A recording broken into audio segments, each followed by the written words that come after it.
औज़ु बिल्लाहि मिनश शैतानिर रजीम बिस्मिल्लाहिर रहमानिर रहीम अल्हम्दुलिल्लाहि रब्बिल आलमीन वस्सलातु वस्सलामु अला सय्यदिना व नबिय्यिना व तबीब क़ुलूबिना व शफ़ीइ ज़ुनूबिना व मौलाना अबिल क़ासिम मुहम्मद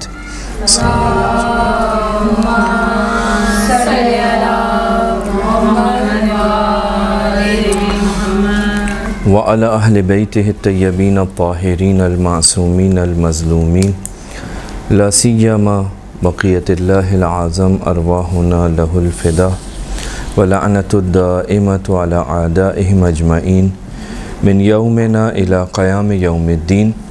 अम्मा बाद फ़क़द क़ाल रसूलुल्लाह सल्लल्लाहु अलैहि व आलिहि वसल्लम ला यज़ालुल मुअमिनु ख़ाइफ़न मिन सूइल आक़िबति ला यतयक्कनुल वुसूला इला रिज़वानिल्लाह हत्ता यकूना वक़्तु नज़्इ रूहिही व ज़ुहूर मलकिल मौत लह।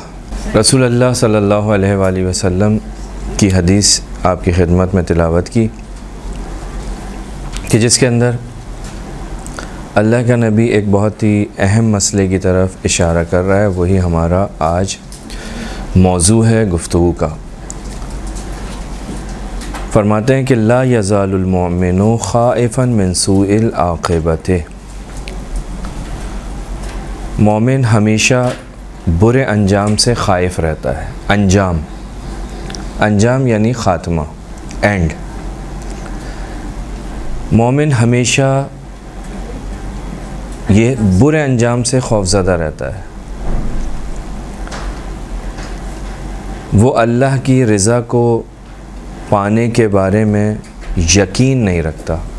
यानी जब भी कोई अमल करता है तो उसे यकीन नहीं होता कि इस अमल के नतीजे में मुझे रज़ाए परवरदिगार हासिल हुई या नहीं, परवरदिगार आलम ने इसे कबूल कर लिया या नहीं। यहाँ तक कि उसकी रूह कब्ज़ करने के लिए, यानी रूह कब्ज़ करने का वक्त आ जाता है और मलकुल मौत उसके सामने ज़ाहिर हो जाता है। जब मलकुल मौत उसके आँखों के सामने आता है उस वक्त उसको पता चलता है, उस वक्त उसे यकीन आता है कि उसका अमल कबूल हो चुका है। सर, रूह कब्ज़ करने का वक्त आ जाता है, हत्ता उसकी रूह कब्ज़ करने का, उसकी रूह कब्ज़ किए जाने का वक्त आ जाए और मलकुल मौत उसके सामने ज़ाहिर हो जाए। यानी इसको कब अपनी उस खौफ से निजात मिलती है, वो जो हमेशा खौफज़दा है, इसको उस खौफ से निजात मिलती है उस वक्त कि जब इसके सामने मलकुल मौत आता है। मलकुल मौत का बिहेवियर जब ये देखता है कि कितने प्यार से, कितने मोहब्बत के साथ इसकी रूह को कब्ज़ कर रहा है, उस वक्त इसको पता एहसास होता है कि जिसने किया था वो परवरदिगार आलम ने कबूल किया। लेकिन अपनी दुनिया के अंदर, इस ज़िंदगी के अंदर कभी भी ये उम्मीदवार नहीं होता। हमेशा मोमिन की खुसूसियत यह है कि मोमिन खौफ और रजा के, खौफ और उम्मीद के दरमियान ज़िंदगी गुजारता है। ना उम्मीद भी नहीं होता और ये भी नहीं होता कि जी अब उससे मसलन मायूस भी नहीं होता और ऐसा भी नहीं है कि बस सब कुछ हो गया जो होना था। नहीं, हमेशा दरमियान में रहता है, खौफ और रजा के, उम्मीद के, इन दोनों के दरमियान ज़िंदगी गुजारता है। यहाँ तक कि क्या, उसका मौत का वक्त आ जाए। खौफ किस चीज़ से है इसको? अपने ख़ात्मे से, अपने एंड से। हमारी जो गुफ्तगू है उसका मौजू यही है, इंसान का ख़ात्मा कैसा होना चाहिए, इंसान का एंड कैसे होना चाहिए। अहम तरीन मसला है ख़ात्मा खैर पर होना। यानी जब मैं इस दुनिया से जा रहा हूँ, देखिए अगर हम इंसानों को देखें तो हमें 4 किस्म के इंसान इस दुनिया के अंदर दिखाई देंगे। कुछ लोग वो हैं कि जो इब्तिदा से लेकर इंतहा तक, यानी जब से इस दुनिया में आए और जब तक इस दुनिया में रहे वो हक़ के ऊपर हैं, इधर उधर नहीं होते। ऐसे अफराद बहुत कम हैं। कि जो इब्तिदा से इंतहा तक बिल्कुल उनसे कोई गलत बात सादिर नहीं होती, कोई गलत फ़ेल अंजाम नहीं पाता। कि इस गिरोह का जो मिज़दाक है वो औलिया खुदा, वो अम्बिया हैं, वो औसिया हैं, वो आइमा हैं, कि जो इब्तिदा से इंतहा तक उनकी ज़िंदगी के अंदर कोई गलत या कोई ऐसी चीज़ नहीं होती कि जो उनके ख़ात्मे की निस्बत से मुश्किल साज हो। यानी उनका पूरी ज़िंदगी बेहतर है, इब्तिदा से इंतहा तक कहीं कोई ख़राबी नहीं है। ये एक गिरोह। एक गिरोह वो है कि जो इब्तिदा से इंतहा तक बुराइयों के अंदर डूबा हुआ है। सही है। यानी एक गिरोह वो कि जो इब्तिदा से इंतहा तक बेहतरीन ज़िंदगी गुजार के जा रहा है। दूसरा गिरोह वो है कि जो इब्तिदा से इंतहा तक उसकी ज़िंदगी के अंदर ख़राबियाँ ही ख़राबियाँ हैं, शर ही शर है, फ़साद ही फ़साद है। एक लम्हे के लिए भी उसने खुदा के सामने अपने सर को नहीं झुकाया। एक गिरोह वो है कि असन इसमें शक ही नहीं कर सकते कि ये गिरोह जो है ये बदबख्त ना हो। इब्तिदा से इंतहा तक फ़साद और बर्बादी और तबाही है। तीसरा गिरोह वो है कि जो इब्तिदा में अच्छा था लेकिन अपने ऊपर कंट्रोल नहीं कर सका, सिफ़ात रज़ीला ने उसको आहिस्ता आहिस्ता आहिस्ता उस रास्ते से मुनहरिफ कर दिया, फेर दिया, और फिर वो बदबख्ती के रास्ते के ऊपर चला गया। पहले अच्छा था, बाद में क्या हो गया? ख़राब हो गया। यानी जब इस दुनिया से जा रहा है तो मिसाल के तौर पे काफिर जा रहा है, आमनू सुम्मा कफरू, कुरान मजीद कहता है ईमान लेकर आए फिर क्या हो गए? काफिर हो गए। पहले अच्छे थे लेकिन अपने ऊपर कंट्रोल नहीं कर सके और नतीजा ये हुआ कि ईमान जो है वो उनका इर्तिदाद की वजह से कुफ्र में तब्दील हो गया। मुर्तद कहते हैं ना, हम एक लफ्ज़ इस्तेमाल करते हैं, मुर्तद हो गया। पहले मुसलमान था, बाईमान था, लेकिन अपने ऊपर कंट्रोल नहीं कर सका, उस राह हक से, राह रास्त से फिर गया और वो चला गया कहाँ? कुफ्र की तरफ। आमनू सुम्मा कफरू, ईमान लेकर आए फिर काफिर हो गए, इनकार कर दिया उन्होंने। ये तीसरा गिरोह, वो इसके अंदर भी बहस नहीं है। चौथा गिरोह जो है वो क्या है? वो ये है कि उसने ज़िंदगी गुजारना शुरू की ऐसे ही थी, कोई बहुत ज़्यादा अच्छी नहीं थी, गुनाह भी करता था, इन्हराफात भी थे, मुश्किलात भी थी, लेकिन आहिस्ता आहिस्ता हक़ के रास्ते के ऊपर आया और अमाल साले की तरफ उसकी तवज्जो हुई। ईमान और अमाल साले और तौबा, बिलाखिर ये सब चीज़ें उसकी ज़िंदगी के अंदर आईं और इस तरीके से उसका जो ख़ात्मा हो रहा है, इब्तिदा अच्छी नहीं थी लेकिन इंतहा, उसका एंड वो अच्छा हो गया, ख़ात्मा खैर पे हो गया। सबसे अच्छा यही हुआ सर, पहले के बाद? पहले के बाद यही है। यही मौरिद गुफ्तगू है।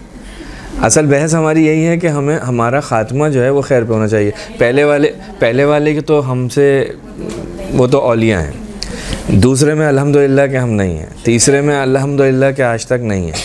तो असल गुफ्तगू जो है वो इसी चौथे के अंदर है कि बिलाखिर ज़िंदगी गुजारते हैं लेकिन खुदा की इनायत होती है, अहले बैत की इनायत होती है और आहिस्ता आहिस्ता ये इंसान जो है वो बुराई से अच्छाई की तरफ आ जाता है और इसकी जो आखिरत होती है, इसका जो आक़िबत होती है, आक़िबत वो अच्छी हो जाती है, इसका जो एंड है वो अच्छा हो जाता है। जब ये दुनिया से जा रहा होता है तो ये अफराद जो हैं उन लोगों में शुमार होते हैं कि जिनके बारे में हम कहते हैं कि इसकी आक़िबत अच्छी थी। यही हमारी जो है वो मौरिद गुफ्तगू है। तो सवाल ये है, सबसे पहला सवाल ये कि ये जो आपने फरमाया कि ये ख़ात्मा खैर पर हो, आक़िबत उसकी अच्छी हो जाए, इसका मतलब क्या है?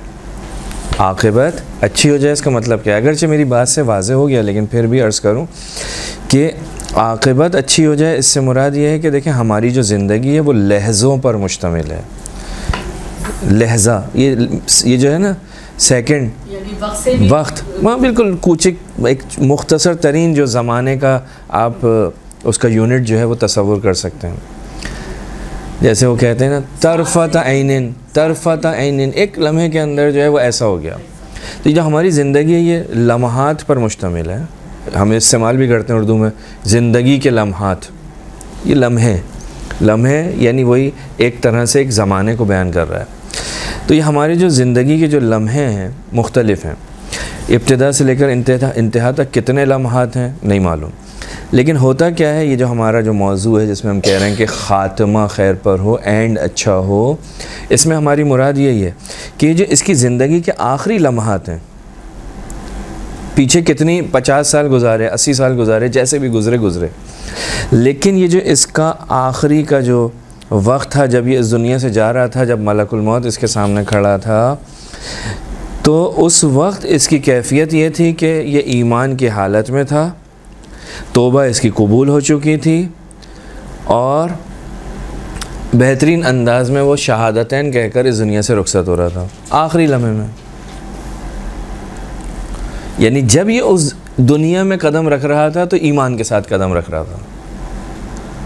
ये जो वक्त है ये सबसे अहम है इंसान के लिए, कि जब इंसान इस दुनिया से उस दुनिया की तरफ मुंतकिल हो रहा है, उस वक्त किस हालत में जा रहा है।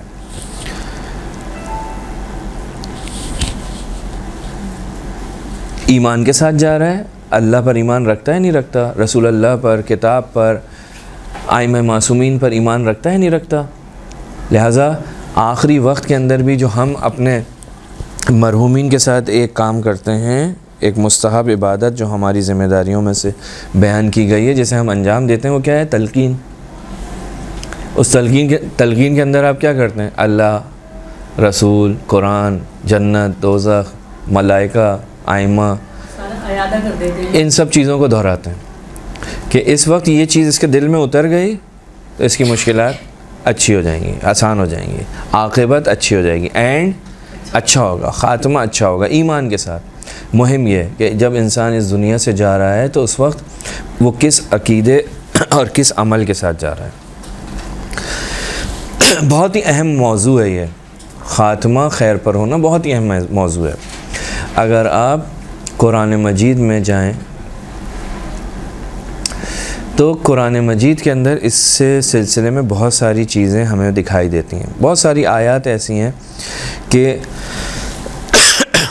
जो इस मतलब पर ताकीद करती हैं कि लोग तलाश करें, कोशिश करें कि उनकी जो आक़िबत है, उनका जो एंड है वो अच्छा हो। जब वो इस दुनिया से जाएं तो वो अच्छे अक़ीदे के साथ जाएं।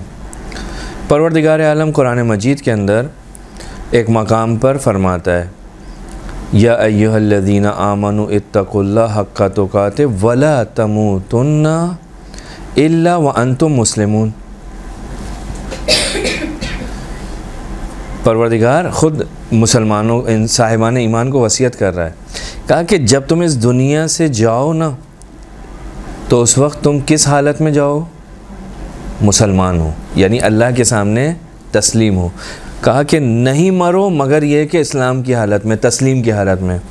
ये जो लफ्ज़ आया है वला तमूतन्ना इल्ला व अंतुम मुस्लिमून, किसके ऊपर मरो? इस्लाम। इस्लाम यानी तस्लीम, यानी खुदा के सामने तुम झुके हुए हो। इसी को हम कहते हैं आक़िबत, अच्छी आक़िबत। इसी को हम कहते हैं ख़ात्मा खैर पर हुआ है, यानी अल्लाह के सामने झुका हुआ है। परवरदिगार का फ़रिश्ता अगर लेने के लिए आ रहा है तो वो खुशी खुशी उसकी तरफ जा रहा है। परवरदिगार, आयत का मैं एड्रेस 1 लिख लें, मैं बाद में बताता हूँ। बहुत सारी आयतें आएंगी तो आप खाली 1 लिख लीजिएगा, मैं इसको बताता हूँ। बस परवरदिगार आलम की वसीयत क्या, जब तुम इस दुनिया से जाओ तो कैसे हो? मुसलमान जाओ, तस्लीम हो। मुसलमान यानी तस्लीम, उसके सामने झुके हुए हो। दूसरी कुरान मजीद के अंदर परवरदिगार आलम हज़रत इब्राहीम की वसीयत को नकल करता है अपने बच्चों से। हज़रत इब्राहीम कह रहे हैं कि यही लफ्ज़ है ववस्सा बिहा इब्राहीम, लेकिन यही आखिर के अंदर, उस आयत के एंड के अंदर, फ़ला तमूतन्ना इल्ला व अंतुम मुस्लिमून, अपनी आखिरी उम्र में कह रहे हैं कि तुम जब इस दुनिया से जाओ तो कैसे हो? खुदा के सामने तस्लीम हो। देखें, तस्लीम होना हमेशा, हर हालत में, हर ज़माने में, उम्र के हर हिस्से में ये जो है क्या है, मतलूब है, यानी होना चाहिए। ऐसा नहीं है कि जी आखिरी वक्त में ही तस्लीम, लेकिन आखिरी वक्त के तस्लीम होने की बहुत ज़्यादा अहमियत है। कोई इंसान सारी, जैसे हमने जो इंसानों की जो तकसीम की थी, वो सारी ज़िंदगी जो है वो तस्लीम था, लेकिन आखिरी वक्त में इनकार कर दिया, तो उसने क्या किया, सब पे पानी फेर दिया। लेकिन एक शख्स था जिसकी ज़िंदगी मुख्तलिफ़ नशेब व फराज पर मुश्तमिल थी, लेकिन जब आखिरी वक्त में आया तो वो खुदा के सामने झुक गया। तो तस्लीम होना तो हर ज़माने में मतलूब है, अच्छा है, ज़रूरी है, लेकिन यहाँ पर क्या है, आज जब इंसान इस दुनिया से जा रहा हो तो उस वक्त ये ज़रूरी है। नहीं हो सकता कि वो उस वक्त अल्लाह के सामने तस्लीम ना हो। इसी तरह से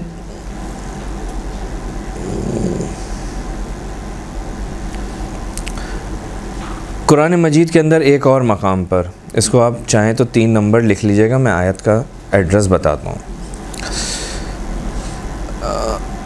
अर्रासिखून फ़िल इल्म आमन्ना बिही। रासिखून फ़िल इल्म यानी रासिखून, आपने शायद ये लफ्ज़ सुना होगा, पहले पढ़ा तो है आपने, यकीनन सुना भी है मजालिस के अंदर भी। वर्रासिखून फ़िल इल्म, वो जिनके अंदर इल्म रसूख कर चुका है। वो एक नबी के ज़माने के अंदर, कौन से नबी के, जिनके ज़माने के अंदर जिनके पास हुकूमत थी, हज़रत सुलेमान। उन्होंने जो है वो अपने दरबार में किसी से कहा कि कोई है जो कि तख्त बिल्कीस को लेकर आए, तो वहाँ पर भी ये लफ्ज़ आता है और फिर वहाँ पर भी ये गुफ्तगू चलती है कि ये कौन है जिसके पास इल्म है, जिसको परवरदिगार आलम ने इल्म अता किया।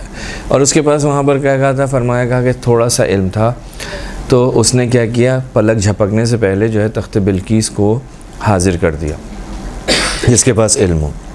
वर्रासिखून फ़िल इल्म, यहाँ पर परवरदिगार आलम एक मकाम पर फरमाता है कि वो लोग कि जिनके वजूद में इल्म रासिख कर चुका है और ईमान रखते हैं उसके ऊपर, परवरदिगार आलम पर, उनकी ज़बान से एक दुआ जो आप सब के जहनों के अंदर मौजूद है, एक दुआ क्या है वो?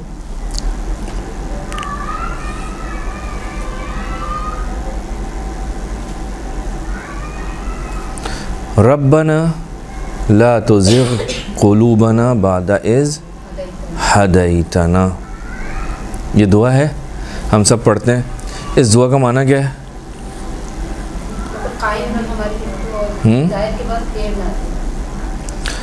यानी परवरदिगार आलम ने आपको मुझे हिदायत दी, लेकिन ये हिदायत लाने के बाद, यानी हम ईमान लेकर आ गए, हमारे दिलों के अंदर हिदायत आ गई, परवरदिगार हिदायत करने के बाद हमें इस हिदायत से मुनहरिफ ना करना। सबसे असली दुआ तो यही है सर। ये जो हम कह रहे हैं, रब्बना ला तुज़िग़ क़ुलूबना, हमारे दिलों को ना मोड़ देना, बादा इज़ हदैतना, जब तूने हमारी हिदायत कर दी, अब इस हिदायत के बाद ऐसा ना हो हमारे दिल जो है तो इससे मुनहरिफ हो जाएं, राह रास्त से फिर जाएं, सही रास्ते से मुनहरिफ हो जाएं। नतीजा क्या होगा? हम गुमराह हो जाएंगे। ये जो दुआ है, इस दुआ के अंदर हकीकत में ये दुआ करने वाला सवाल किस चीज़ का कर रहा है? खात्मा खैर पर होने का। यानी जो हो गया, परवरदिगार अब जब तूने मुझे राह रास्त दिखा दी तो मुझे इस पर बाकी रख, ऐसा ना हो कि मेरा आखिरी वक्त में फिर जाऊँ। बहुत सारी हैं, मैं अभी अर्ज़ करता हूँ।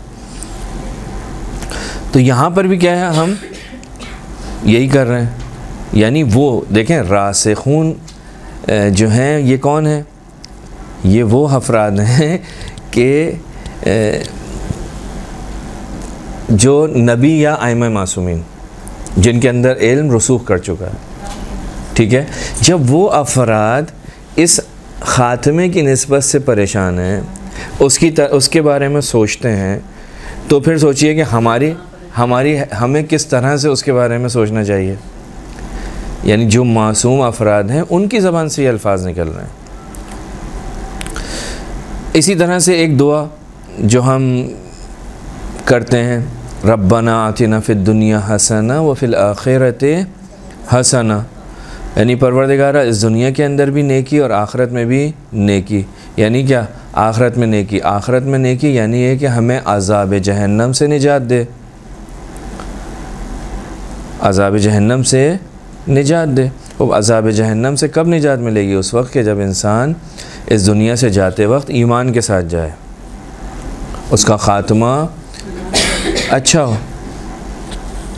इसी तरह से और दुआएं और कुरान मजीद के अंदर इसी तरह के कलमात हैं। मसलन एक जगह पर परवरदिगार फरमाता है, व अलहिकनी बिस्सालिहीन, कुरान मजीद का जुमला है, हमको मुल्हक कर दे किसके साथ? सालिहीन के साथ। वो सालिहीन कौन है? अगर कोई सालिहीन के साथ मुल्हक हो गया, इसका मतलब ये है कि उसका ख़ात्मा खैर पर है।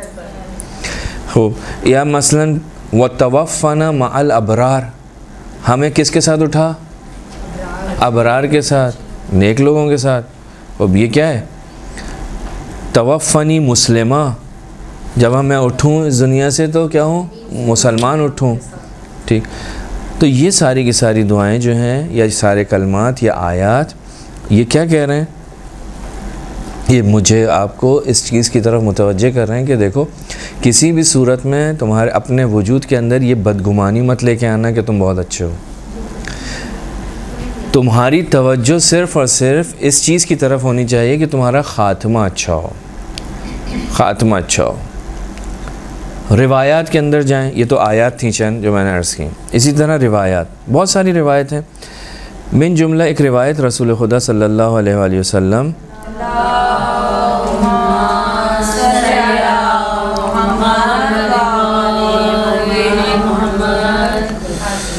फरमाते हैं कि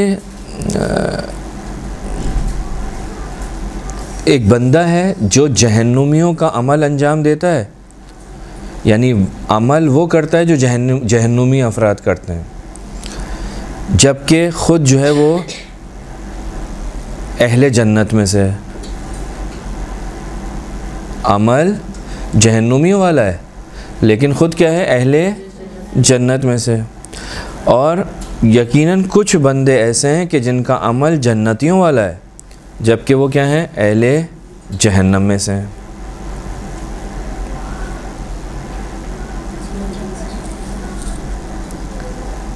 इसकी तौज़ीह क्या है? इसकी तफसील क्या है? यानी अमल अच्छा करता है लेकिन जाता जहन्नम में है, अमल अच्छा नहीं करता लेकिन जाता जन्नत में। इसलिए इसकी जो तौज़ीह मासूम फरमाते हैं वो ये कि ये जो आखिर का हिस्सा है ना इसकी ज़िंदगी का, इस आखिरी हिस्से के अंदर इसकी ज़िंदगी बदल जाती है। सारी ज़िंदगी बुरे अमाल की है लेकिन आखिर में तौबा की, तौबा नसूह की, सच्ची तौबा की, नतीजा क्या हुआ? ख़ात्मा खैर पर हो गया। सारी ज़िंदगी अच्छे अमल किए थे लेकिन आखिर में मुनहरिफ हो गया, ख़ात्मा शर पे हो गया, ख़ात्मा ख़राब। इसकी मिसालें अभी आपकी खिदमत में अर्ज़ करता हूँ।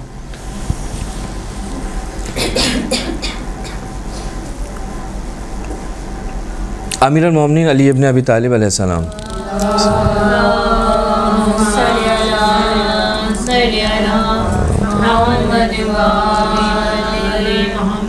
यानी ख़ात्मा कितने, यानी ये जो आपका मेरा हम सब का ख़ात्मा है ये कितना अहमियत का हामिल है। अमीरुल मोमिनीन ये जो शाबान का महीना है अपने अख्तिताम की तरफ जा रहा है, तो एक खुतबा है, खुतबा शाबानिया, जो आप सब ने सुना भी है, पढ़ा भी होगा। उसके अंदर रसूल खुदा जब खुतबा दे रहे थे और रमज़ानुल मुबारक की आमद के बारे में, उसके फ़ज़ाइल बयान कर रहे थे, तो एक मरतबा रसूल खुदा ने अमीरुल मोमिनीन को ख़िताब किया कि ए अली, इस अमीरुल मोमिनीन को देखा कि रसूल खुदा ने गिरिया करना शुरू किया।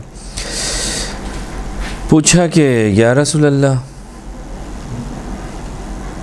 आप क्यों गिरिया कर रहे हैं? तो रसूल खुदा ने फरमाया, कहा ए अली, ये जो मेरा गिरिया है वो इस वजह से है कि इस महीने में तेरे ऊपर एक मुसीबत आएगी। गोया कि मैं तुझे देख रहा हूँ कि तू नमाज की हालत में होगा और एक बदबख्तरीन इंसान जो नाका समूद के नाका को, ऊँटनी को भी नहर करने वाले से ज़्यादा बदबख्त है, वो जो है वो एक ज़रबत तुम्हारे सर पर तलवार की मारेगा और तुम्हारी जो रीश है वो उससे, तुम्हारे खून से रंगीन हो जाएगी, खूब, अमीरुल मोमिनीन ने ये सुना। अब देखें ये जो हमारा मौजू है ख़ात्मा खैर पर हो कितना अहम है। अमीरुल मोमिनीन अली इब्न अबी तालिब ने उस वक्त रसूल खुदा से क्या पूछा, यानी अली इब्न अबी तालिब पूछ रहा है, कोई आम इंसान नहीं है। अमीरुल मोमिनीन फरमाते हैं, कहा या रसूल अल्लाह वज़ालिका फ़ी सलामत मिन दीनी, का उस वक्त कि जब ये ऐसा होगा तो मेरा दीन सलामत होगा, मेरा दीन सही व सालिम होगा। रसूल खुदा ने फरमाया फ़ी सलामत दीन, दीन सही व सालिम होगा। बिल्कुल, यानी आइम्मा मासूमीन की तवज्जो इस आखिरी हिस्से में, अमीरुल मोमिनीन की तवज्जो किस में, इस आखिरी लम्हात में। अमीरुल मोमिनीन की अज़मत मकाम क्या है आप सब जानते हैं, अमीरुल मोमिनीन की इबादत कैसी है, अमीरुल मोमिनीन का जहाद कैसा है। उन तमाम चीज़ों के बावजूद अमीरुल मोमिनीन उस आखिरी हिस्से के ऊपर कि जिसमें उनकी इस दुनिया से मुंतकिल हो रहे हैं उस दुनिया की तरफ, शहादत हो रही है, उस वक्त की निस्बत से उस वक्त आप सवाल क्या कर रहे हैं कि उस वक्त मेरा दीन सालिम होगा, सही होगा। ये अमीरुल मोमिनीन का अंदाज़। इसी तरह से और बहुत सारी हमारी रिवायात हमें मिलती हैं। मालिक अश्तर को अमीरुल मोमिनीन ने ख़त लिखा और उस ख़त के अंदर भी आपने यही जुमला फरमाया उस ख़त के आखिर में तकरीबन के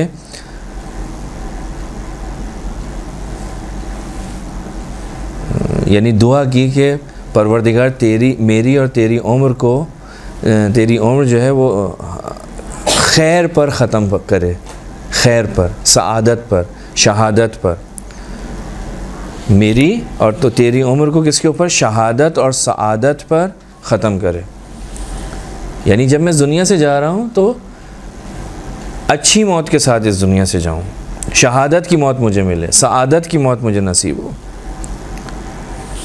तो इंसान की जो खैर है, इंसान के लिए जो सबसे बेहतरीन चीज़ है वो यही है कि उसकी आक़िबत, उसका ख़ात्मा अच्छा हो। ये दुआएं थी आपकी खिदमत में। लिहाजा ख़ुद रसूल खुदा फरमाते हैं कि परवरदिगार आलम जब अपने बंदे को खैर अता करना चाहता है तो उसको इस दुनिया से जाने से पहले पाक व पाकीज़ा कर देता है। कहा किस तरह से पाक व पाकीज़ा करता है अपने बंदे को? फरमाया कि अमल साले जो है उसको इल्हाम करता है और वो उस अमल साले के ऊपर उस अमल साले को अपनी ज़िंदगी में इख्तियार करता है, उसके ऊपर तवज्जो करता है, उस अमल साले को कसरत से अंजाम देता है, यहाँ तक कि वो इस दुनिया से रुखसत हो जाता है। यानी आखिर में ये परवरदिगार दे रहा है। इसी तरह अगर आप दुआओं के अंदर जाएं तो बेशुमार दुआएं हैं, जैसा कि अभी इशारा भी किया। मसलन ज़ियारत आशूरा की दुआ है, बहुत सारी दुआएं ज़ियारत आशूरा में। एक दुआ क्या है? अल्लाहुम्मा जल महया या महया मुहम्मदिन व आले मुहम्मद व ममाती ममाता मुहम्मदिन व आले मुहम्मद। ये दुआ है। मौत कौन सी हो? मोहम्मद आले मोहम्मद की। और मोहम्मद आले मोहम्मद की मौत क्या है? वो मौत है कि जो खैर पर है, ख़ात्मा खैर पर है। यानी आपको मुझे सिखाया जा रहा है हर मौत तो मौरिद पसंद मोहम्मद आले मोहम्मद नहीं है ना, इस तरह से आए। या मिसाल के तौर पे दुआए जोशन कबीर आप माह मुबारक रमज़ान में तिलावत करते हैं, उसके अंदर एक जुमला बार बार हमारी ज़बान पे आता है, क्या? खल्लिसना मिनन नारे या रब, खल्लास कर दे आतिश जहन्नम से। और आतिश जहन्नम से खल्लास कब होगा आदमी? उसी वक्त होगा कि जब उसका ख़ात्मा खैर पर हो। ये इसी तरह सहीफ़ा सज्जादिया के अंदर चौथे इमाम की बाकायदा दुआ मौजूद है। हज़रत चौथे इमाम की इसी तरह से एक दुआ अबू हमज़ा सोमाली के लिए, अबू हमज़ा सोमाली के लिए एक दुआ है जिसके अंदर एक जुमला आता है, वो यही है कि परवरदिगारा हमें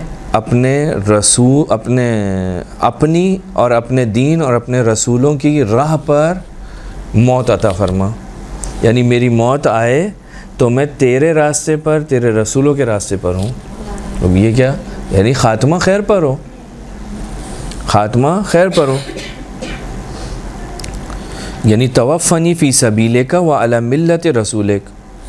इसी तरह दुआए मुजीर, दुआए मुजीर के अंदर अजिरना मिनन नार या रब, तो क्या है, यही पनाह दे, किससे, जहन्नम की आग से।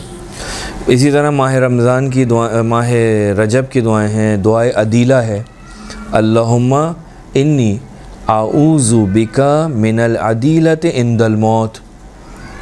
परवरदिगारा मैं पनाह चाहता हूँ तुझसे कि तू मुझे मौत के वक्त मैं दीन से ना पलटूँ, ईमान से ना पलटूँ जब मौत आ रही हो, यानी मेरा ख़ात्मा हक़ पर हो, ख़ात्मा खैर पर हो।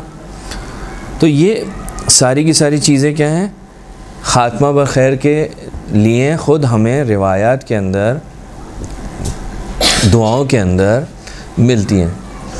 सर ये दुआ अमानत के तौर पे भी रखवाते हैं, पढ़ते हैं कि अल्लाह मियां मैं ये आप पढ़ रहा हूँ ये दुआ, और जिस वक्त मुझे मौत आए तो ये करते हैं, ऐसा ही है। तो अगर आप देखें ये जो आक़िबत बख़ैर है, इसके सिलसिले में आपको दोनों तरफ तारीख़ इस्लाम के अंदर आपको अफराद मिलेंगे कि जिनकी ज़िंदगी बहुत अच्छी थी, आखिरत आक़िबत उनकी एंड ख़ात्मा बहुत ही ख़राब हो गया। बाज़ अफराद ऐसे थे जिन्होंने ज़िंदगी सारी ऐसे ही गुजारी, लेकिन जब एंड आया तो बेहतरीन अंदाज़ में इस दुनिया से रुखसत हुए। यानी तारीख़ में हमें, हमारे पास बहुत सारे इसके नमूने हैं। मिन जुमला जो अफराद हैं, करबला के अंदर एक शख्स है जिसका नाम है ज़ुहैर इब्न कैन। ज़ुहैर इब्न कैन के लिए कहा जाता है, ज़ुहैर इब्न कैन जो है वो उस्मानी अक़ीदा रखते थे, लेकिन वही उस्मानी अक़ीदा रखने वाला जब इस दुनिया से जा रहा है तो अपनी रइस में, जब करबला के मैदान के अंदर है, किसी ने कहा कि तुम तो उस्मानी थे, तुम यहाँ क्या कर रहे हो? तो उसने ये कहा मैं उस्मानी था। अब जब इस दुनिया से जा रहा है तो वो हुसैनी बन के जा रहा है, इमाम हुसैन अलैहिस्सलाम का पैरोकार बन के जा रहा है। यानी इब्तिदा में असलन उसको अहले बैत अलैहिस्सलाम से किसी किस्म का कोई लगाव नहीं था। 8 हिजरी में हज पे जा रहा था, हज से वापसी आया, इमाम हुसैन अलैहिस्सलाम के साथ मिला, मुलाकात हुई और वो उस्मानी हुसैनी में तब्दील हुआ और इस दुनिया से रुखसत हुआ। उसका एंड कैसा हुआ? खैर पर हुआ। ये एक और उसी करबला के अंदर पहला शख्स है करबला के अंदर जो 4000 अफराद के साथ आया है और इमाम हुसैन अलैहिस्सलाम को रोका है, मजबूर किया है कि आप यहीं पे रुकें। वही शख्स यानी जिसकी ज़िंदगी कैसी गुजरी है, माजी कैसा होगा, इमाम हुसैन अलैहिस्सलाम को रोक दिया, हुज्जत खुदा के सामने आ गया। लेकिन एंड में क्या हुआ, आखिर में क्या हुआ, आखिरी दिन, बिल्कुल आखिरी दिन इमाम हुसैन अलैहिस्सलाम के पास आया और कहा कि आया हूँ आपके पास तौबा के लिए। तौबा करके ये नहीं कि माफ़ी मांग के चला गया, नहीं। अब जब उसे माफ़ी मांगी तो उस माफ़ी का तकाज़ा ये था कि वो सबसे पहले अपने आप को इमाम हुसैन अलैहिस्सलाम पर कुर्बान करे। आपके सामने मैं जान दूँ। बिलाखिर इमाम हुसैन ने कहा कि परवरदिगार आलम ने तेरी तौबा को कबूल किया और अब जब इस दुनिया से जा रहा है तो किस पे जा रहा है? खैर पर, यानी उसका ख़ात्मा खैर पर, खैर हो रहा है। तारीख़ में एक ख़ातून का ज़िक्र मिलता है, नफ़ीसा ख़ातून। नफ़ीसा ख़ातून कौन है? इमाम जाफ़र सादिक़ अलैहिस्सलाम के एक बेटे हैं इसहाक़, उनकी ज़ौजा हैं और इमाम हसन मुश्तबा अलैहिस्सलाम की नवासी बनेंगी ज़ाहिरन। हसन इब्ने ज़ैद इब्ने हसन की बेटी हैं, यानी इमाम हसन अलैहिस्सलाम की पड़पोती हैं मसलन। मिस्र में दफन है नफीसा खातून, ज़ौजा इमाम जाफ़र सादिक अलैहिस्सलाम के बेटे थे इसहाक, उनकी ज़ौजा हैं। यानी शौहर जो हैं उनके वो भी इमामज़ादे हैं और ख़ुद भी ये इमामज़ादी हैं। मिस्र में इनका मज़ार है। ये अपने मरने से पहले जो है इन्होंने अपने लिए कब्र खोदी हुई थी, कब्र खोद के रखी हुई थी और उस कब्र के अंदर बैठकर ये कुरान पढ़ती थी। 208 हिजरी में इनकी जो है वो रहलत हुई। जब ये इनका आखिरी वक्त आया, रूह निकलने का वक्त, तो उस वक्त ये रोज़े से थी। तो उनसे कहा गया कि आप रोज़ा इफ्तार कर लें। तो क्या कहा मैं कभी भी रोज़ा इफ्तार नहीं करूँगी। क्यों? कहा मैं 30 साल हो गए परवरदिगार से यही चाहती थी कि जब मैं परवरदिगार तुझसे मुलाकात करूं तो मेरी ज़बान और मेरा दहान, मेरा मुंह जो है वो रोज़े से हो, इस हालत में तुझसे मुलाकात करूं। और अब जब मुलाकात का वक्त आ रहा है तो क्या मैं उसे छोड़ दूं? और फिर उसके बाद उन्होंने सूरह इनाम को पढ़ना शुरू किया, यहाँ तक कि इस आयत के ऊपर पहुँची, वलहुम दारुस्सलाम इंदा रब्बिहिम, वलहु दारुस्सलाम, और उन लोगों के लिए क्या? दारे सलाम, यानी सलामती का घर है अल्लाह के नज़दीक। इस आयत पे पहुँची, रूह बदन से जुदा हो गए। ये ख़ात्मा क्या है? ख़ात्मा बे खैर, खैर के ऊपर ख़ात्मा हो रहा है।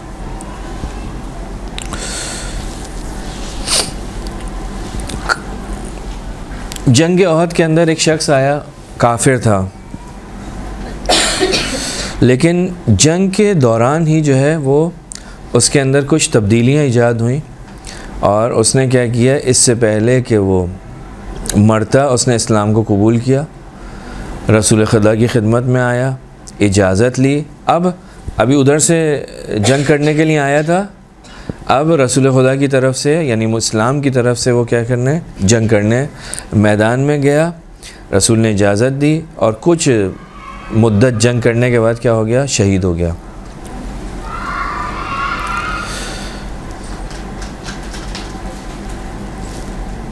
कहाँ पे था, कहाँ पहुँचा? काफिर था,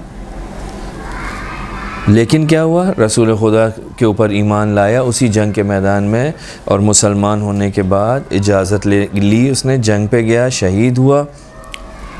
अभी उसने सिर्फ़ और सिर्फ 2 काम किए थे, यानी उस मुसलमान की ज़िंदगी में कितने काम थे? 2। एक, उसने शहादतैन पढ़ी थी, ला इलाहा इल्लल्लाह मुहम्मद रसूलुल्लाह, एक ये जुमला उसने अदा किया होगा, और दूसरा अमल क्या था, वो मैदान जंग में गया जहाद करने, इसके अलावा कुछ भी नहीं है। क्या हुआ, शहीद हो गया, आक़िबत बन गई, संवर गई, एंड अच्छा हो गया, ख़ात्मा अच्छा हो गया।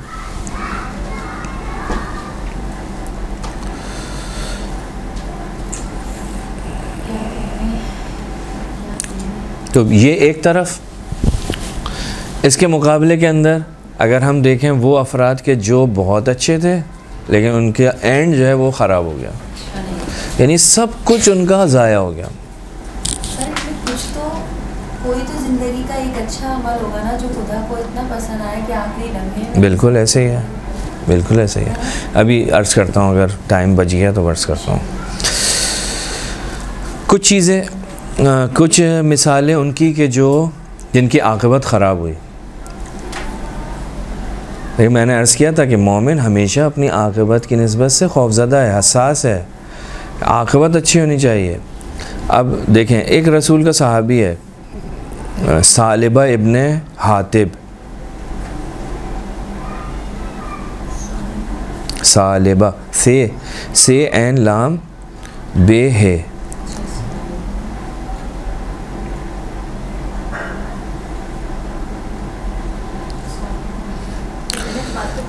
इब्ने हातिब, हाँ, हलवे वाली, हाँ। ये उन अफराद में से है कि इसको परवरदिगार आलम ने, बहुत गुर्बत का शिकार था, रसूल खुदा से बार बार आकर कहता था दुआ करें दुआ करें दुआ करें। बाज़ रिवायत में मिलता है कि रसूल ने कुछ पैसे दिए, कहा कि जाओ इससे तिजारत करो।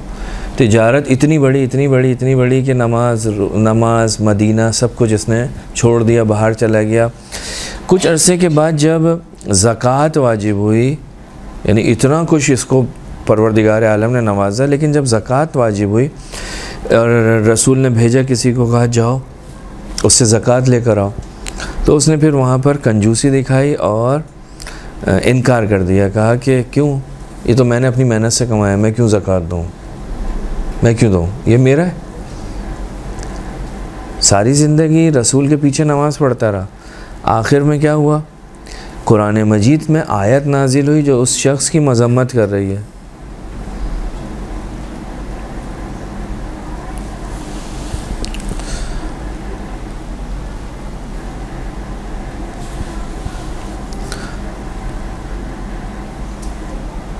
यानी रसूल खुदा फरमाते हैं इसके बारे में, या वह सालबा, या वह सालबा, वाय हो सालिबा पर, वाय हो सालिबा पर, कि वो जब इस दुनिया से जा रहा है तो किस हालत में जा रहा है, मुर्तद होके जा रहा है।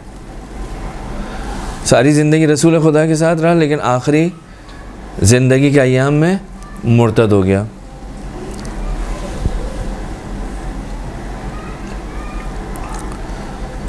तफसीर रूहुल बयान है, तफसीर है हमारी, उसके अंदर एक वाक़या लिखा है कि 3 भाई थे, जिसमें से 2 भाई जो हैं वो एक मुद्दत तक एक मस्जिद के अंदर मौज़िन थे। 3 भाई थे, 3 भाइयों का एक वाक़या लिखा है तफसीर रूहुल बयान में कि 3 भाई थे, जिनमें से 2 भाई जो हैं वो मस्जिद के अंदर मौज़िन रहे। यानी पहले एक भाई 10 साल मौज़िन था, और मौज़िन का काम क्या है, अज़ान देना हो। आजकल तो नीचे देते हैं, लेकिन अगर पुराने ज़माने में आप जाएं तो मीनार के ऊपर चढ़कर ऊपर जाकर अज़ान दी जाती थी, ताकि वो आवाज़ जो है वो पूरी शहर के अंदर फैले। अज़ान देता था। जब वो एक भाई इस दुनिया से चला गया तो दूसरे भाई ने उसका काम करना शुरू किया। वो भी तकरीबन 10 साल जो है उसने इसी काम को अंजाम दिया। जब वो इस दुनिया से चला गया तो लोग जो हैं उसके तीसरे भाई के पास पहुँचे कि भाई तुम्हारे 2 भाई जो हैं वो उन्होंने अज़ान देते थे, अब ये तुम इस काम को अंजाम दो। उसने कहा नहीं, मैं ये काम नहीं करूँगा। उन्होंने उससे बहुत इसरार किया, उसको पेशनहाद की, कहा पैसे चाहिए हम पैसे देंगे।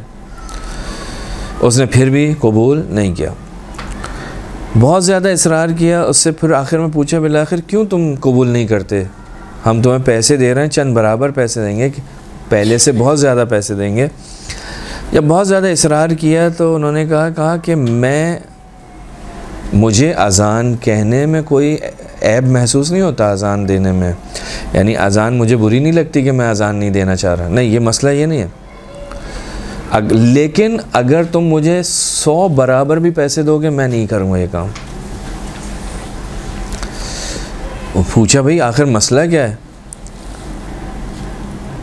कहा क्योंकि मैंने अपने 2 भाइयों को इस हालत में देखा कि जब वो इस दुनिया से गए तो वो बग़ैर ईमान के इस दुनिया से गए,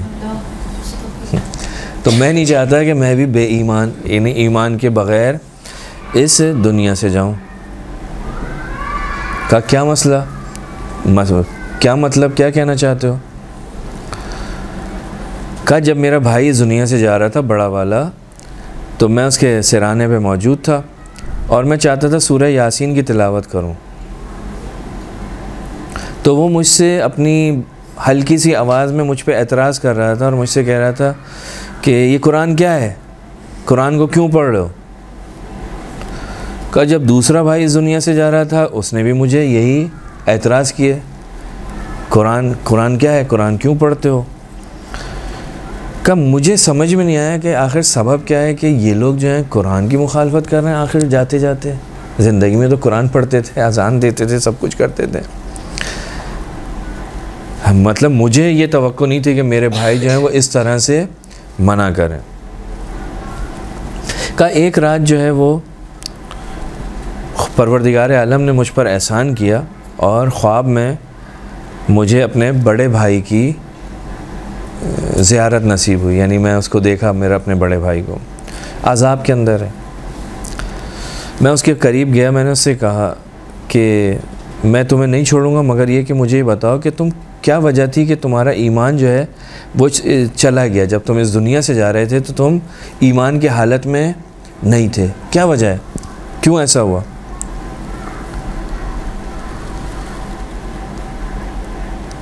कहते हैं कि परवरदिगार आलम ने उसको ज़बान दी और उसने मुझसे कहा कि मैं जब भी मीनार के ऊपर जाता था तो मैं लोगों के घरों में निगाह करता था, इधर उधर देखता था, झांका ताकी करता था।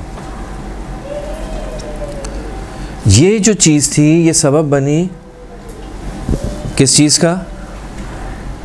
इस अज़ाब का। यानी जब मैं जा रहा हूँ तो मैं ज़बान से ऐलान कर रहा हूँ कि कुरान क्या है, कुरान क्यों पढ़ रहे हो, कुरान का कोई फ़ायदा नहीं है। यानी इंसान को कहाँ ले गए, सारी ज़िंदगी तो अल्लाह अल्लाह कर रहा था लेकिन आखिरी वक्त में कुरान का भी इनकार कर रहा है। इसी तरह से रसूल के सहाबी हैं, रसूल के साथ रहें, रसूल के बाद मौला कायनात के साथ खड़े हैं, मौला कायनात का दिफा कर रहे हैं, मौला कायनात के घर में मौजूद हैं, शहज़ादी कौनैन की शहादत होती है, आप ये हज़रात जो हैं मौला कायनात के साथ खड़े हैं दिफा करने के लिए, तशय्ये जनाज़ा में शिरकत करते हैं। लेकिन क्या है, जब इस दुनिया से जा रहे हैं, यानी इतने बड़े बड़े उनको अलक़ाबात दिए जा रहे हैं, इतनी खिदमत की उन्होंने, लेकिन आखिर में जब एंड हो रहा है तो कहाँ है? अमीरुल मोमिनीन के मुकाबले में। रसूल खुदा एक दिन देखते हैं कि वो अमीरुल मोमिनीन को देखकर मुस्कुरा रहे हैं, तो रसूल खुदा ने फरमाया, कहा कि अली से मोहब्बत करते हो? कहा हाँ। कहा एक दिन तुम अली के मुकाबले में खड़े हो गए। यानी जिसकी ज़िंदगी ये हो लेकिन अचानक क्या हो गया, अली के मुकाबले में ख़ात्मा शर पे हो रहा है, ज़िंदगी ख़राब हो गई, जितना कुछ किया था सब ज़ाया। शेमर कहते हैं कि जंग सिफ़ीन में मौला कायनात के साथ लश्कर में था, और एंड क्या है इसका? उसी अली इब्न अबी तालिब के बेटे का कातिल। आक़िबत क्या हो गई? ख़राब हो गई, एंड ख़राब हो गया। उसामा इब्न ज़ैद रसूल बहुत पसंद करते थे, लेकिन रसूल के जाने के बाद क्या हुआ? ख़ात्मा, एंड ख़राब।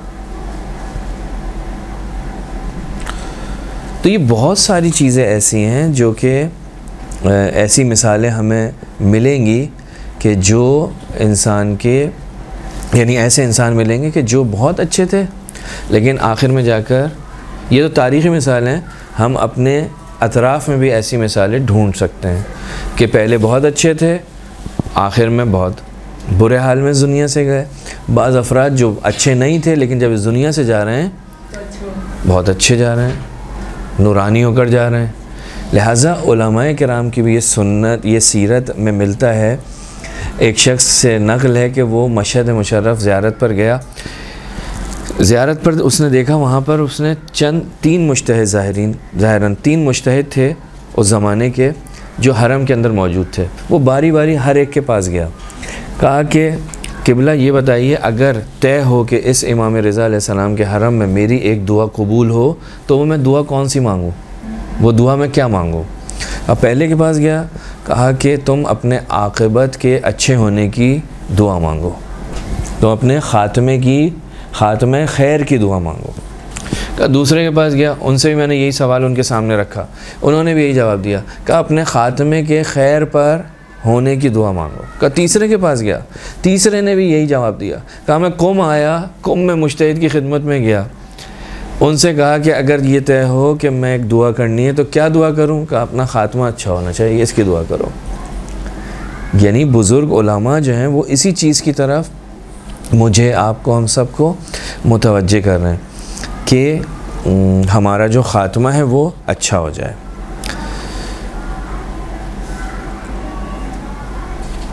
तैयब का भी जिक्र होता है आज के हालात में, ईरान के जो एक तैयब का जिक्र होता है, जिनकी नमाजें जो है वो कहते हैं इमाम खुमैनी ने अदा की, जो उलमा ने अदा की थी उनकी नमाजें, मुझे याद नहीं।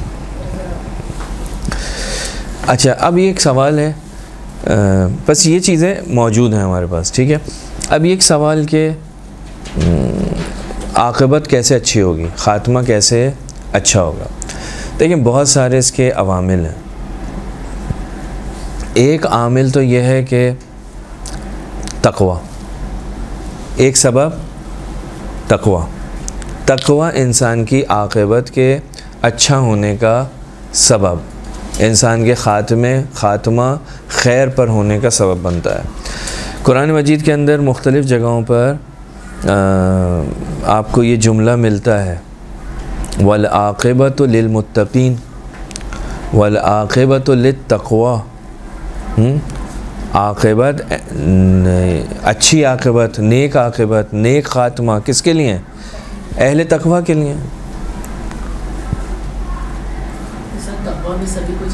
जी, तक़वा में बहुत कुछ आ जाएगा।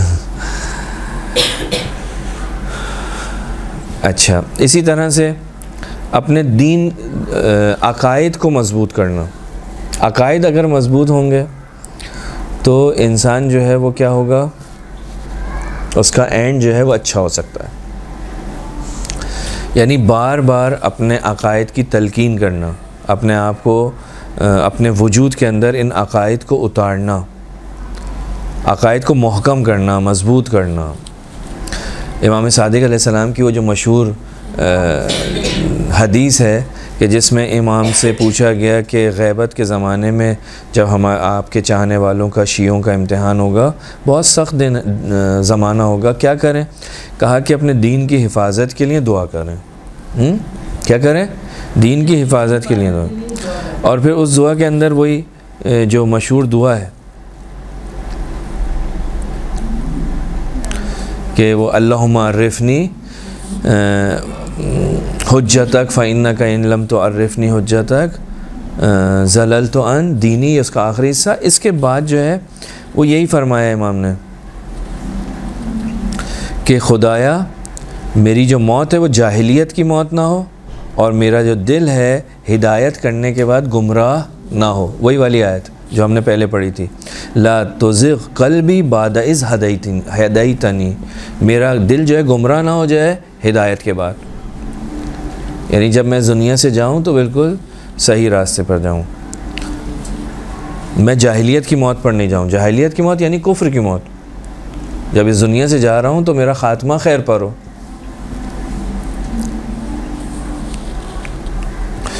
या ये जो दुआ है मशहूर व मारूफ़, जिसकी सुबह और शाम 2 वक्त पढ़ने की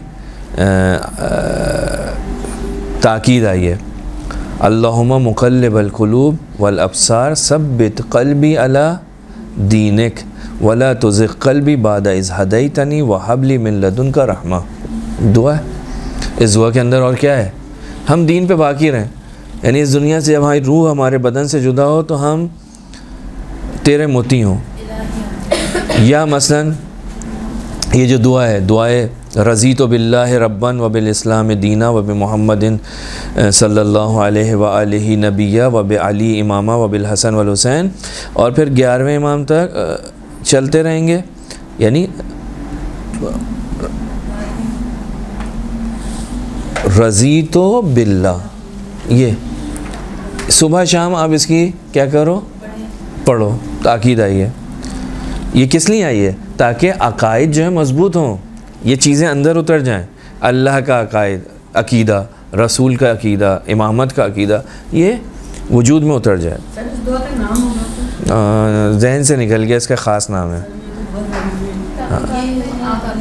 ये है, आपको मिल जाएगी। हाँ, रज़ीतु बिल्लाहि रब्बन के नाम से अक्सर अगर छोटी आप देखेंगे तो यही फ़िक्रा जो है उसका लिखा हुआ होगा। एक और चीज़ जो इंसान की ख़ात्मे को खैर पर कर सकती है वो है तज़वियात हज़रत ज़हरा सलामुल्लाह अलैहा।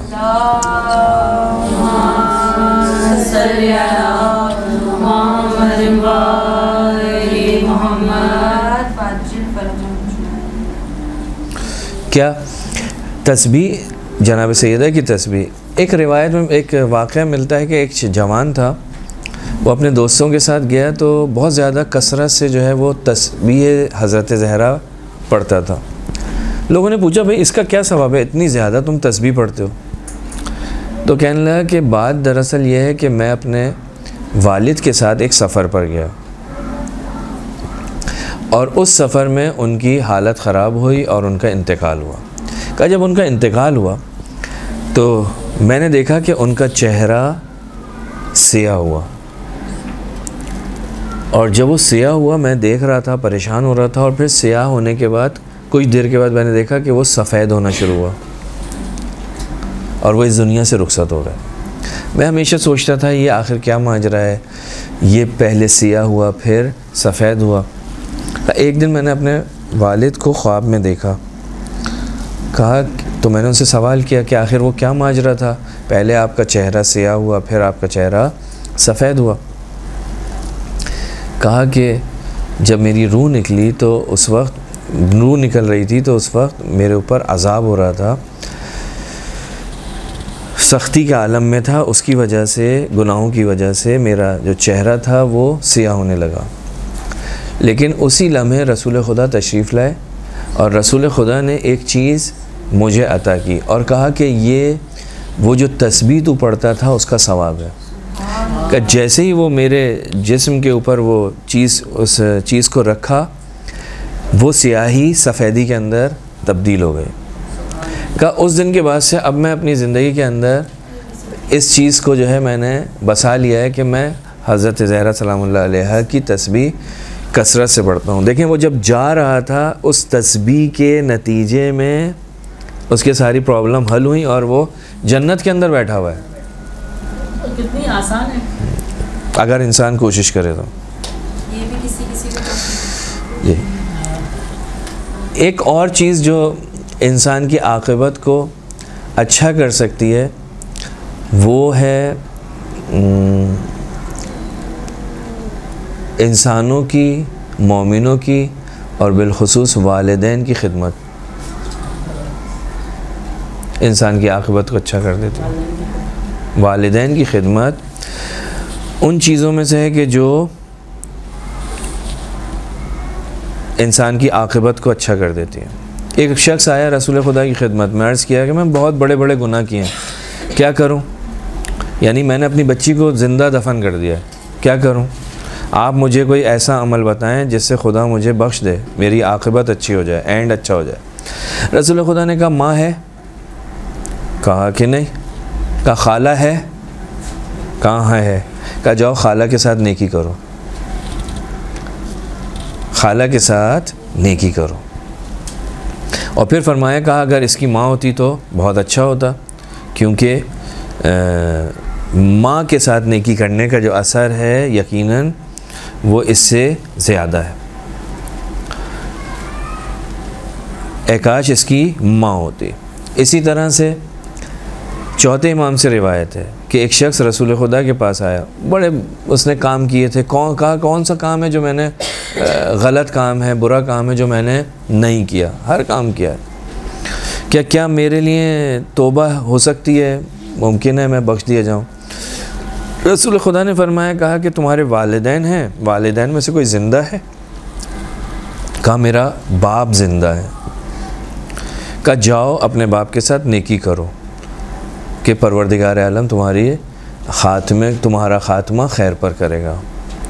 और रावी कहता है कि जब वो मर्द चला गया तो उस वक्त फिर रसूल खुदा ने कहा ऐ काश इसकी माँ होती। यानी क्या है, इंसान अगर चाहता है उसका ख़ात्मा खैर पर हो तो अपने माँ बाप के साथ नेकी करे, अहले बैत के मानने वालों के साथ, शियों के साथ नेकी करे।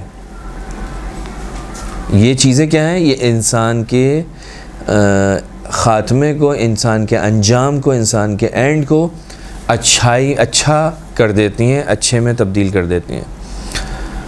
आयतुल्लाह मराशी नजफ़ी से जब पूछा गया कि आप जो है इस मकाम पर कैसे पहुँचे, कहा कि अब्बा की दुआ से। अब्बा ने दुआ दी थी, अब्बा ने कहा था कि परवरदिगार तुझे इज़्ज़त दे और इतना बुलंद करे और तुझे अहले बैत का खादिमीन में से करार दे। कहा कि वो दुआ थी परवरदिगार की बारगाह में बाप की जो मुस्तजाब हुई। बाप ने दुआ क्यों दी थी? बाप को उठाने के लिए भेजा माँ ने, तो देखा सो रहे हैं, तो डायरेक्ट उठाना अच्छा नहीं समझा, छोटे थे। कहा मैंने जाकर पाँव का बोसा लिया, पाँव का बोसा लिया, उनकी आँख खुली और उन्होंने पूछा कि भाई कौन है? कहा कि बाबा अम्मा ने कहा है कि खाना खा लीजिए। का उस वक्त मेरे बाबा ने मुझे ये दुआ दी थी और मैं यानी ज़िंदगी तब्दील हो गई। तो अगर इंसान कोई चाहता है उसकी ज़िंदगी के अंदर खैर व बरकत आए और उसका ख़ात्मा खैर पर हो, तो उसके लिए एक आमिल जो इस दुनिया के अंदर परवरदिगार आलम ने रखा है वो है वालिदैन। अगर इनकी खिदमत करे तो इंसान का ख़ात्मा अच्छा हो जाता है। इसी के ऊपर हम अपनी गुफ्तगू को रोकते हैं और दुआ करते हैं कि परवरदिगार हम सब का ख़ात्मा जो है वो खैर पर हो और हमें इस दुनिया के अंदर नेक और अच्छे और साले और वो अमाल के जिनके ज़रिए से हम अपनी दुनिया और आखिरत को संवार सकते हैं उनको अंजाम देने की तौफ़ीक़ अता फ़रमाए। सल्लल्लाहु अलैहि मुहम्मद व अलैहि वसल्लम।